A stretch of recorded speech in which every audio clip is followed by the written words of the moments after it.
वंदे मातरम। कर्मचारी साथियों, विशेषकर ऐसे साथी जो पे मैनेजर से संबंधित कार्य करते हैं, उनके लिए महत्वपूर्ण अपडेट है। जैसा कि आपको पता है कि अप्रैल महीने की सैलरी अधिकांश की जमा हो चुकी होगी और मई के बिल कुछ दिनों में प्रोसेस हो जाएंगे। लेकिन मई के बिल प्रोसेस हो उससे पहले कुछ इंपॉर्टेंट कार्य जो पे मैनेजर पे करने हैं वो मैं आपको बताऊंगा, क्योंकि अगर ये कार्य नहीं करेंगे तो एक तो बिल में ऑब्जेक्शन आ सकता है, दूसरा किसी भी कार्मिक का आर्थिक नुकसान भी हो सकता है। तो सबसे पहले तो आपको जो समूह दुर्घटना बीमा है उसकी जो कटौती अपने अप्रैल में की थी उसको रिमूव करना है। इसके लिए दो तरीके हैं। पहला तरीका है कि आप बिल प्रोसेसिंग में जाने के बाद में बल्क डिडक्शन में जाएंगे और वहाँ से आपको सबसे पहले ग्रुप सेलेक्ट कर लेना है। जैसे यहाँ से जैसे ग्रुप सेलेक्ट करेंगे, किसी भी ग्रुप में आप जिसमें आप इसको रिमूव करना चाहते हैं, उसके बाद में यहाँ से डिडक्शन टाइप में आपको GIS जो भी था वो आपको सेलेक्ट करना है। 211 इसके जो पे ID थी, उसके बाद में यहाँ से फॉर्मूला या कुछ भी अमाउंट लिख करके आप राइट साइड में देखेंगे तो वहाँ जितने भी कार्मिक इस ग्रुप में हैं उनके नाम आ जाएंगे और जिन जिन कार्मिक के रिमूव करना है उनके ऊपर आपको क्लिक करना है, उनको सेलेक्ट करना है और उसके बाद नीचे जो ऑप्शन दिया हुआ है GIS का, उसके आगे डिलीट लिखा हुआ है, उस डिलीट पे आपको क्लिक करना है। तो ये पूछेगा are you sure want to delete the deduction और आपको ओके पे क्लिक करना है। तो इस तरीके से ये डिलीटेड सक्सेसफुली का मैसेज आ जाएगा, यानी इनकी जो इस ग्रुप में जितने भी कार्मिक थे उनकी GIS की कटौती है वो बंद हो गई है। अब दूसरा तरीका है कि बिल प्रोसेसिंग में जाने के बाद में एम्प्लॉय डिटेल्स में जाएंगे, जहाँ आपको पता है वीडियो के मोबाइल पे OTP आएगी और OTP से लॉगिन करके एम्प्लॉय डिटेल्स आपको क्लिक करना है। एम्प्लॉय डिटेल्स में जाने के बाद में आपको पहले तो जिस ग्रुप के आपने रिमूव किए हैं वो एक बार चेक कर लें कि उनके रिमूव हुए या नहीं हुए। तो जैसे यहाँ OTP इंटर करके वेरीफाई पे क्लिक करना है और आ जाएगा OTP वेरीफाइड सक्सेसफुली। अब यहाँ से आपको मंथ सेलेक्ट करना है, जैसे मई माह है 2023 सेलेक्ट कर लेना है। उसके बाद में जो भी ग्रुप, जैसे कि अभी जिस ग्रुप का डिलीट किया था एक, तो वो आपको चेक करने के लिए यहाँ से ग्रुप सेलेक्ट कर लेना है। उसके बाद में कार्मिक के नाम के आगे क्लिक करेंगे तो यहाँ से आपको देखेंगे कि यहाँ जो GIS की कटौती है वो नहीं है, यानी रिमूव हो चुकी है। इस तरह से अन्य जो भी कार्मिक है, एक बार सभी कार्मिक जिस ग्रुप में जितने भी है उनको देख लें कि उनकी GIS की किसी भी कटौती रहनी नहीं चाहिए, क्योंकि अप्रैल माह में कट गए। अब मई में अगर मान लो इसको आप रिमूव नहीं करेंगे, डिलीट नहीं करेंगे, तो मई के सैलरी में से भी इनकी जो समूह दुर्घटना की बीमा की राशि है वो कट जाएगी, तो कार्मिक को नुकसान हो जाएगा आर्थिक। अब दूसरा ग्रुप, जिसमें अगर मैं दूसरा उदाहरण दूँ कि इसको आपको इसमें जाकर के कैसे करना है, पे डिटेल में जाकर के, तो यहाँ जैसे दूसरा ग्रुप सेलेक्ट किया तो यहाँ जैसे इस कार्मिक के GIS नहीं है तो कोई बात नहीं, जिस कार्मिक ने 0 सेलेक्ट किया था या उनको डिडक्शन नहीं था उनको तो एक बार चेक कर लेना है। उसके बाद में जैसे जिस कार्मिक ने कटौती करवाई थी, जैसे इस मामले में मैं यहाँ जैसे तीसरे नंबर के कार्मिक पे क्लिक कर रहा हूँ तो यहाँ इनके GIS की 2100 रुपये की कटौती करवाई थी। अब यहाँ से आपको 2100 के आगे डिलीट और एडिट दोनों का ऑप्शन आ रहा है, तो आपको यहाँ से इसको डिलीट करना है। पहले आप ये कंफर्म कर लें कि जो भी बिल है वो सारे पास हो चुके हो, ECS हो चुके हो, उसके बाद ही ये कार्रवाई करें। और लगभग सभी के बिल, अप्रैल के बिल है वो प्रोसेस हो चुके होंगे। तो अब यहाँ से जैसे डिलीटेड सक्सेसफुली का मैसेज आएगा।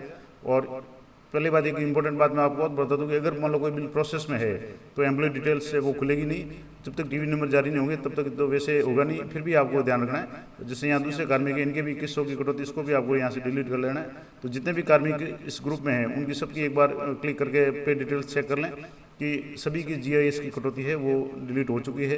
अब दूसरे ग्रुप में आते हैं और इम्पोर्टेंट दूसरा जो काम इम्पोर्टेंट जो करना है वो है इनकम टैक्स से संबंधित, क्योंकि जैसे अप्रैल और मार्च अप्रैल 2 महीनों का सैलरी जारी हो चुकी है। अब जैसे मई की सैलरी है उसके बाद में समय कम रहेगा और कार्मिकों के अगर टैक्स ज़्यादा है तो कटौती आपको इनकम टैक्स से शुरू कर देनी है। अब यहाँ से आपको एड डिडक्शन में जाने के बाद में इनकम टैक्स जो 202 ID है वो उसको आपको सेलेक्ट करना है और अमाउंट सेलेक्ट करना है और जितना टैक्स संभावित बन रहा है उसके हिसाब से आप 2000, 4000, 5 जो भी कटौती है कार्मिक के हिसाब से और वीडियो अपने लेवल पे देख लें।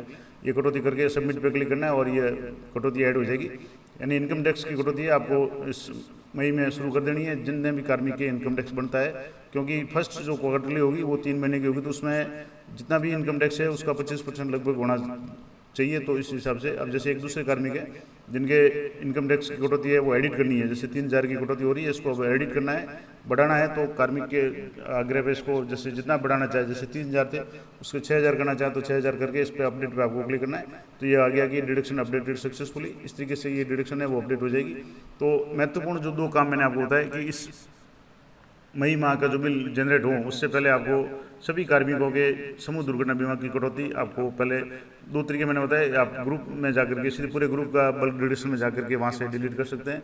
दूसरा तरीका है कि बिल प्रोसेस में जाएंगे, एम्प्लॉय पे डिटेल्स में जाएंगे और वहाँ से प्रत्येक एम्प्लॉय की डिडक्शन डिलीट भी कर सकते हैं और चेक भी कर सकते हैं, क्योंकि आपको चेक भी करना है। जहाँ से ग्रुप से आपने डिलीट की थी हो सकता है उसमें किसी नाम पर क्लिक नहीं रहा हो और वो डिलीट नहीं हुई है। तो ये आपको विशेष ध्यान रखना है कि प्रत्येक कार्मिक की जो भी डिडक्शन है वो एक तो कटौती होनी चाहिए और इनकम टैक्स से संबंधित जो भी डिडक्शन है वो आपको करना है। इसके अलावा अगर किसी कार्मिक का इंक्रीमेंट लगा है या इंक्रीमेंट जिसका एसीपी है या कंफर्मेशन हुआ है, स्थायीकरण हुआ है, जिसका बेसिक चेंज हुआ है, तो उसके संबंध में बेसिक आपको चेंज करना है तो वो आप कर लें। या इसके अलावा अगर मान लो किसी के एसीपी के अलावा या और कोई चेंज हुआ है और जिसके बेसिक चेंज होने के कारण आरपीएमएफ की या स्लैब में कुछ चेंज हो रहा है, जीपीएफ की स्लैब में कुछ चेंज हो रहा है, तो वो भी आप अपडेट कर लें। तो ये कुछ इंपॉर्टेंट बातें थी। एक और इम्पोर्टेंट बात मैं आपको बता दूं कि अप्रैल माह के बिलों के संबंध में मैंने पहले भी वीडियो में बताया था कि कुछ बिलों पे ऑब्जेक्शन लग सकते हैं और कुछ बिलों पे लगे। उसका एक मैंने लाइव वीडियो भी आपको बताया था कि समूह दुर्घटना बीमा में अगर मान लो कार्मिक ने जो प्रपोजल दिया है उसमें नॉमिनी का नाम है, क्योंकि बिना नॉमिनी के वो सबमिट नहीं हो रहा था, उसमें तो नॉमिनी का नाम उसने ऐड कर दिया, लेकिन पे मैनेजर पे एम्प्लॉय आईडी में उसका अगर नाम जो नॉमिनी है उसका नाम अगर नहीं है तो ट्रेजरी से बिल है वो ऑब्जेक्शन हो जाएगा। और उस पर लिखा हुआ आ रहा है कि नॉमिनी अपडेट नहीं है, या दूसरा अगर ये लिखा हुआ नहीं आ रहा है और ये लिखा आएगा कि जो भी इनर आउटर है और शेड्यूल, इन तीनों में अंतर आएगा। शेड्यूल में उस कार्मिक का नाम नहीं आएगा जबकि इनर आउटर में उसकी कटौती हो जाएगी। तो जो कटौती का अमाउंट होगा जीएस का, जो टोटल बिल का अमाउंट होगा उसमें और जो शेड्यूल होगा उसमें अंतर होगा, और उस अंतर के कारण है कई लोगों के बिलों में ऑब्जेक्शन लगे हैं। मैंने पिछले वीडियो में इसी ऑब्जेक्शन को रिमूव करके बताया था। अगर आपको ये समस्या है किसी कार्मिक के सैलरी में ऑब्जेक्शन लगा हुआ है तो आप वो वीडियो जरूर देखें। उस वीडियो का लिंक है मैं इसी वीडियो के डिस्क्रिप्शन दे दूंगा ताकि आप वहाँ से आराम से चेक कर सकें। और पे मैनेजर से संबंधित या इनकम टैक्स से संबंधित, साला दर्पण से संबंधित जो भी अपडेट्स है वो मैं इस वीडियो पर अपलोड करता रहता हूँ। तो वीडियो को लाइक करें, ज़्यादा से ज़्यादा अपने साथियों को शेयर करें और चैनल को सब्सक्राइब कर लें ताकि जब भी कोई नया वीडियो अपलोड हो आपको तुरंत नोटिफिकेशन मिल जाए। तो मिलते हैं नेक्स्ट वीडियो में, तब तक जय हिंद, जय भारत।